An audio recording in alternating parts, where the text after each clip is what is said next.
All right, so we're talking about romantic strategy. So what? So romantic strategy is just coming up with some ways to get your man and or woman. So Masanya can get her man. She don't have to be looking like she's upset. She can get her man and get her groove on, and then everybody gonna be happy. All right. So let's give you some biblical background. So let's go into Ruth. And, because this is the Bible, I'm going to read it. I mean, you guys can read along, but I'm going to read it because we have people in cars and stuff like that. So this is from Ruth, Ruth chapter 3, verses 3 through 6. And this is Naomi talking at the very beginning. And she tells Ruth, "Now do as I tell you, take a bath and put on perfume and dress in your nicest clothes. Then go to the threshing floor, but don't let Boaz see you until he has finished eating and drinking. Be sure to notice where he goes to lay down, and then go and uncover his feet and lie down there. He will tell you what to do." "I'll do everything you say," Ruth replied. So she went down to the threshing floor that night and followed the instructions of her mother-in-law. So for all the women out there that are talking about finding my Boaz, God, where's my Boaz, and all this other kind of Boaz stuff that goes along in the church, one of the first things you see is that, okay, Naomi/Ruth made a move on Boaz. They had a strategy to get Boaz. It wasn't Boaz looking at you across the party and saying, "Whoa, girl, you fine. Let me walk up to you and, yo, what's up, girl? You looking good. What's your phone number?" That's not how that went down. It's not how it went down at all. The second thing that we're going to talk about is we're going to see something that Jesus said. This is in Matthew 15:9. And he basically says their worship is a farce, for they teach man-made ideas as commandments from God. The reason why this is important is because a lot of pastors are preaching things to women, especially trying to say, well, I don't think you should make a move on men. You shouldn't talk to men. You shouldn't do this. You shouldn't do that. And that has nothing to do with God at all. Nothing at all. And while I do recognize men are on this call, most men walk in there anyway. They walk in there every day. So these are things that I have to make sure that the women kind of understand. The only thing, and this is what the third paragraph is about, and I'm going to read this. Okay, Jesus replied, "You must love the Lord your God with all your heart, with all your soul, and with all your mind. This is the first and greatest commandment. A second is equally important. Love your neighbor as yourself. The entire law and the demands of the prophets are based on these two commandments." So when you see anybody talking about anything that does not line up with these two things, which basically is how you bridge out the 10 commandments, what they're telling you is really their opinion. That's really important for you to understand. So when you have men, again, and this goes all the way back to Ruth, saying that women should never make a move on a man, they should never say anything, they should never do anything, they should just sit to the side and be pretty. That's not in the Bible. That's not in the Bible anywhere. And I know people say, well, there's one thing that says, well, God says, a man findeth, a wife. Okay, and you have this one little verse that everybody likes to lean on, and then you got the whole book of Ruth, where the woman went and actually, got her man. And one of the interesting things about Ruth is actually mentioned by name in the lineage of Jesus and the lineage of David. Okay, so there was something special about Ruth that even back in a time when they didn't even care about women, okay, they still mentioned Ruth. So there's something special about her that, if you are a Christian and that's your concern, then that's one of the things I'm just trying to put out there, so that you don't have to think about it anymore. So so basically, I'm just trying to get rid of this whole notion that women cannot make the first move, which is what a man-made idea. And you have to understand where this comes from. It's more, in my opinion, it's more of a place where men are trying to keep their daughters safe, and they don't want their daughters out there, acting in their minds like sluts and stuff like that. And so they're basically saying, no, baby girl, if he really likes you enough, he'll make a move on you. He'll come over and try to talk to you. But in reality, what happens 9 times out of 10 is a woman might not necessarily make a big gesture, but she might look at a guy coyly, with her eyes, batting her eyes, or she might quote unquote drop her handkerchief. Women do soft moves many times to talk to men. So I'm not necessarily encouraging you to walk over to a guy and be like, yo, shorty, I saw you, when your Tim's on and you're looking good in your jeans and your nice jacket, you know what I'm saying? What's your phone number? Can I get your phone number? No, I'm not saying that at all. But what I am saying is it's okay to make eye contact. It's okay to ask the guy for help, or to come up with, as we're talking today, a strategy to get his attention. There's nothing wrong with that at all. That's the only thing I really want you all to get out of that. Okay, so here's the next part. Why is the choice of your life partner important? Okay, let's think about this. Okay, if you're married to somebody, even if you're 40 years old right now, and you get married to somebody, that's still 50% of your life lived with this person. And this person affects every single thing about your life. They affect your money. They affect where you live. They affect what's going to happen to your kids. Even at 40, okay, not to mention 30, or if you get married at 25, you could be spending 65%, 75% of your life with somebody. Okay, they affect you. It is very important that you make a good choice. Extremely important. In fact, I wish that, they made premarital counseling difficult. I really wish they did, because so many people get married under the false assumptions, and they'll have 6 hours that they've gone through. And then if anybody on the call has ever gone through a divorce and you go through counseling at the church, it'll be like months and months and months worth of work. Because now they're trying to fix it. See, they should have fixed it in the premarital counseling. And then you wouldn't have the issue in a more, let's try to save you from divorce. So making that choice is extremely important. It's not something that you should take lightly. And it's one of the main reasons why I am encouraging people to have a strategy. And I know, like I said, we have men on the call, but I also want to make sure that my women understand that, because a lot of times if a woman is always waiting for a man to come to her, then you're taking men at default. And you're not active in that process. So you need to be active in the process of finding you a man. If you see a good man at your church, or if you see a good man wherever, at a party, then you have the ability to go try to get his attention. There is nothing in the Bible that says you cannot do that. Okay, so here's something else you need to understand. Parents strategize, companies strategize, everybody strategizes. It is nothing wrong with coming up with a strategy. Your parents have strategized in every part of your life. They strategized what school you were going to go to, what neighborhood they were going to live in because of the school. They might have brought you tutors. They might have put you in pre-K. Your mom, if you had both parents, your mom might have said, well, I'm going to stay at home because I want to make sure my baby is trained up the right way. They might have put you in sports or certain activities. They put you on the path of your life. Do not get a misunderstanding. Your parents actively were strategizing for your success in life. When you work for a company, the company's doing the exact same thing. They are coming up with plans for the future.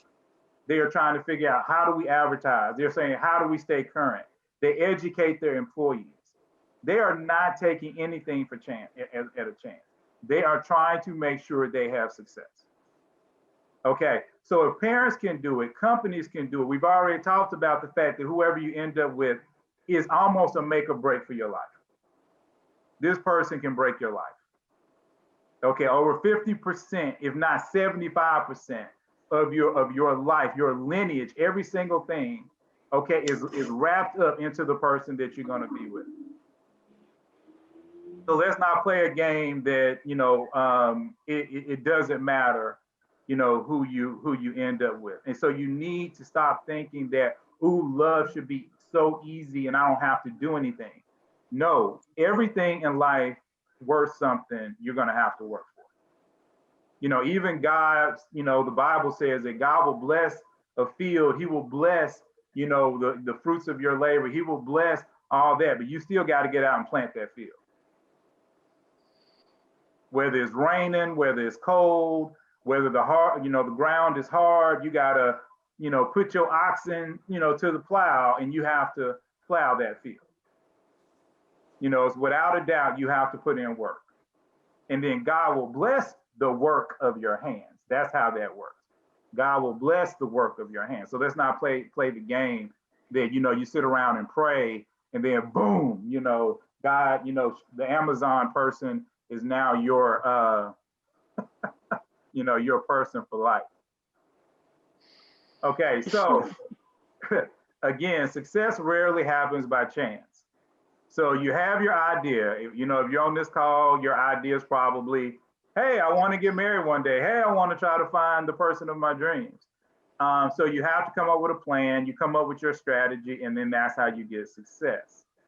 Okay, and always remember that somebody is holding the reins of your life, kind of like I said before, whether that's God, whether that's parents, whether that's society, because even society has put in a lot of things in place for us to succeed. I mean, remember school, if you even look at education, pre-K, K through 18, 12th grade, K through 12th grade, that wasn't there a long time ago. That is society basically saying that we recognize that children, it's better for them to be in school from the ages of 5 to 18. So society did that.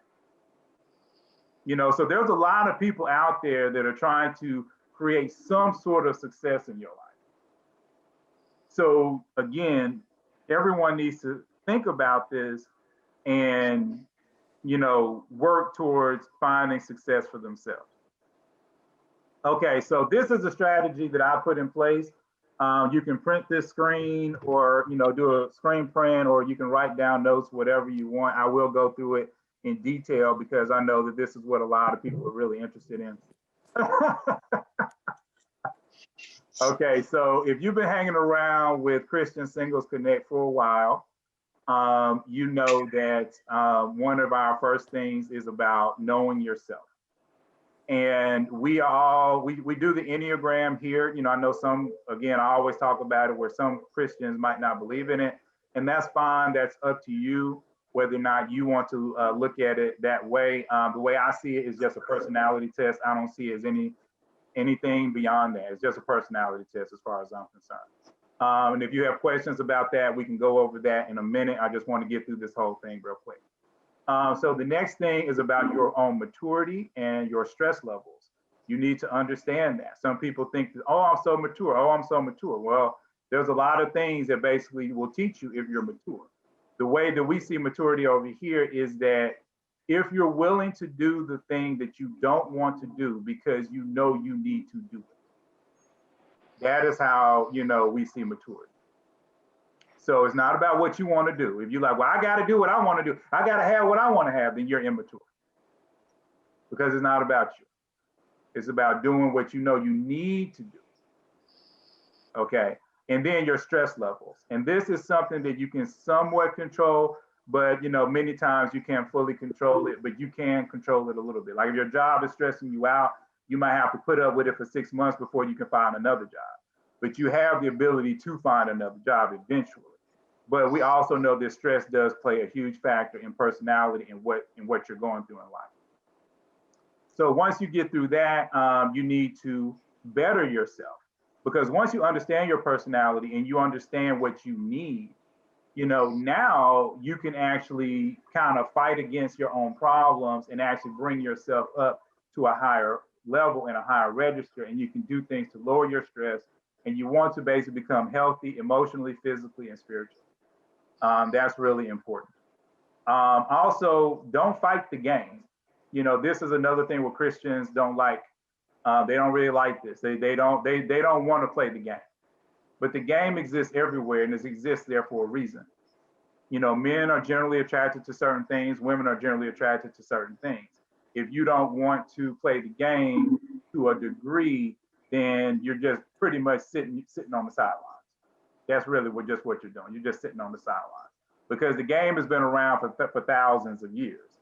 This is not something that is necessarily secular. This is just something that has been around for thousands of years. There's certain things that men respond to. There's certain things that women respond to. Also, the next thing, and a lot of people that have been around me for a long period of time, they know that once you understand your Enneagrams, the EP just means Enneagram personality for all the people that are new. So once you understand your EPs, you need to understand and try to figure out the EPs that you want to see in other people. Because you can't come up with something and say, well, I want the guy to be smart, and I want the guy to be a leader, and I want the guy to be laid back, and I want the guy to travel, and I want the guy to dress really well, and I want the guy to be, to be a romantic. The people that's been in this group a long time, they know you're not gonna get that. You're gonna get about 2 to 3 of those personality traits, and then that's it. So you need to figure out which 2 or 3 that you want, that are the ones that you have to have, and then focus on that. As you start to date, you want to stay away from high stressed, low maturity people. So when people have very low maturity about what they're going to do and how they're going to live their life, those are people to stay away from.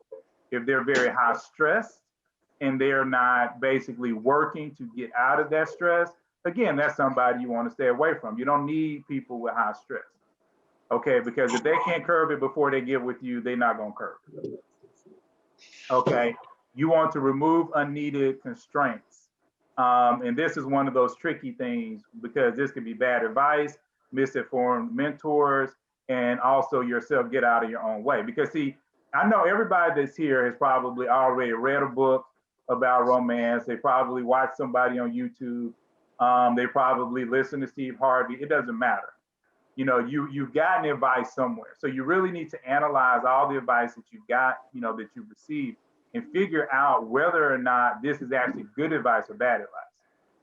Because a lot of people are just talking out of the side of their neck. They just saying what works for them. And that's cute and everything, but you have to figure out what works for you. Because you are an individual person. You are not the type of person that's going to literally everything work for. For instance, and again, I just want to make sure this is clear. For a guy like me, and a lot of people, they know me, they've been around me again. My Enneagram set is an 8-3-1.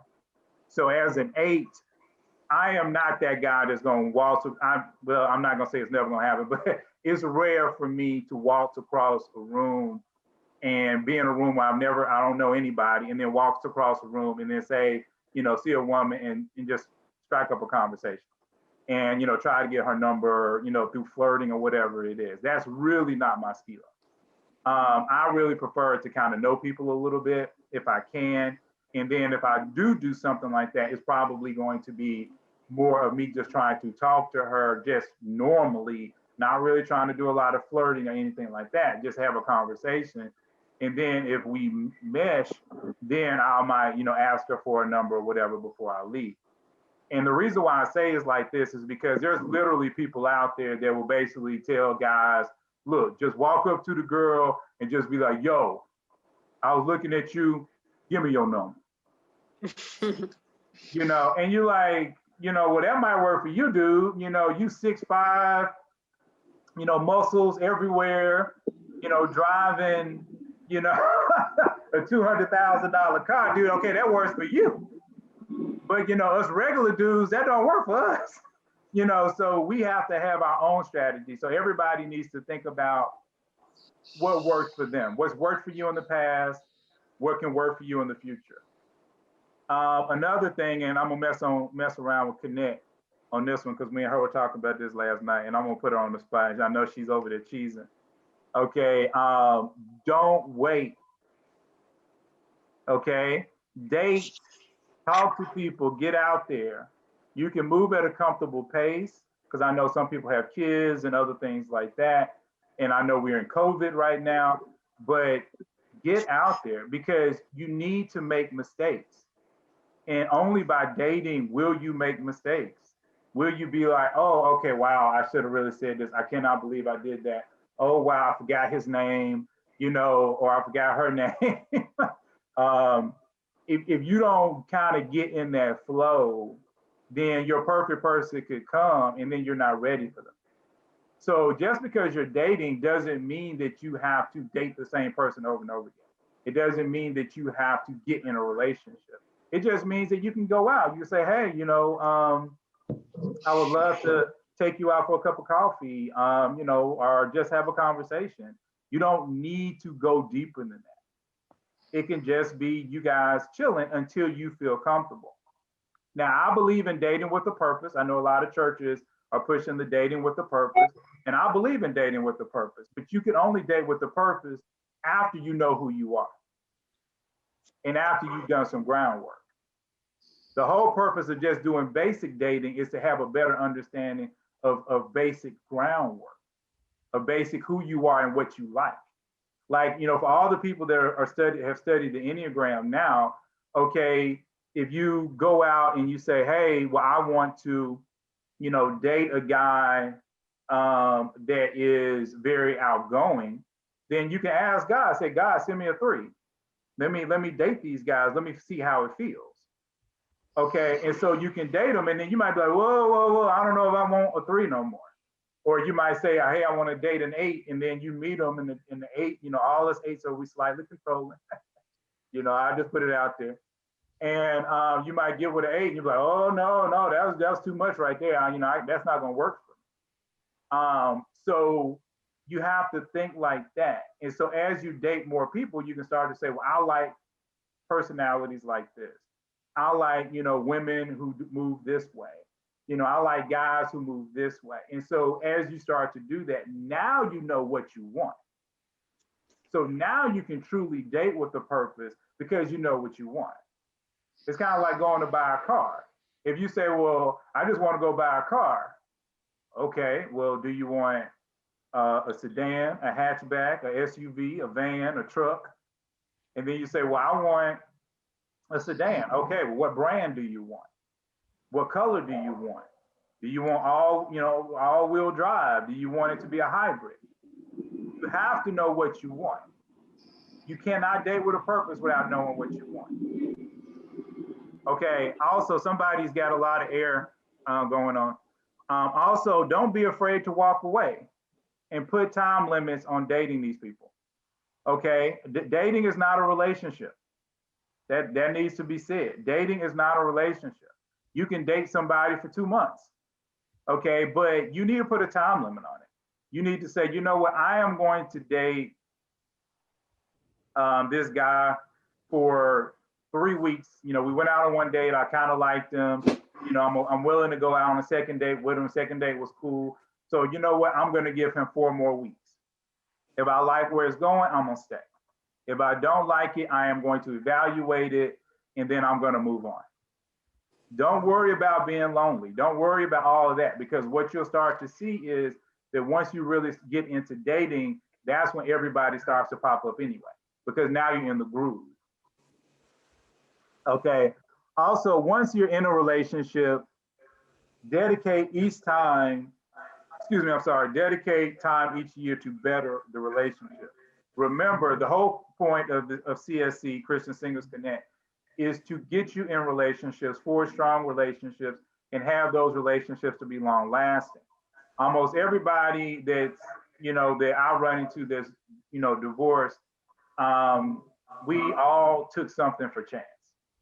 We allowed our lives to not, we just allowed ourselves, life to get away from us. We thought that, oh, we could handle it. It wasn't a big deal, whatever. But you don't let a year go by without bettering your relationship. You can let 6 months go by. I know life comes up. You can let maybe 9 months go by. Life comes up, but do not let a year go by. You want to not take anything for chance ever, because your relationship with whoever you marry is the most important relationship beyond God, that is the most important relationship in your life.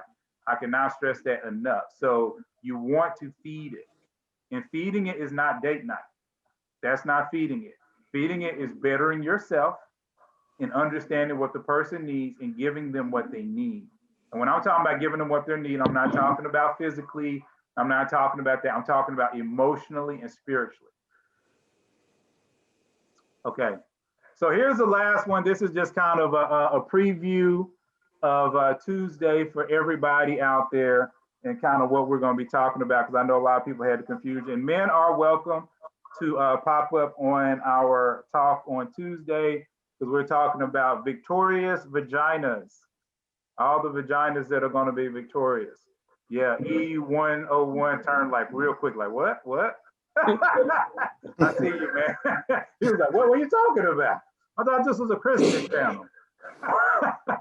But we're basically going to be talking about the power of femininity. So, and so you can kind of see this preview off to the side over here. Like, and the reason why I put this up here is it talks about red being attractive. And the reason why this is, and this could be part of your strategy, and that's why I wanted to go ahead and do the power of femininity, because it seems like a lot of women don't understand it and they're taking it for granted. Men like the color red, blah, blah, blah. And actually they find out that women like it too. But the reason why women wear red lipstick is because it draws the man's eye to your lips. That's it. It's drawing the man's eye to your lips. And by doing that, you're basically subconsciously, you're getting in his head and you're making him desire you more. So that's why one of the things that we'll be talking about in the power of femininity. Now, on the message boards recently, we had somebody talking about this high ratio of men to women. And I did just decide to put this up here, you know, just to answer that question, even though I'm not sure if the lady is on this call. There is no high ratio of men to women. So for all the women that are new to us and the men that are new to us, and you can actually go back, I don't know if that was 2 weeks ago or 1 week ago, I actually showed all the details and the facts on that. In Atlanta, there are 9 men to every 10 women. There's not 17 to 1. There's not 21 to 1. There's not 10 to 1. Throughout all of the United States, it averages out to be about 9.5 to 10. So there's not a problem with lots of men. There's lots of men. But there are reasons why women don't see them. You know, so we have talked about that too. So I just wanted to put that out there because I know we're talking about strategies, and I know that might be a part of some people's strategies, especially if they're new.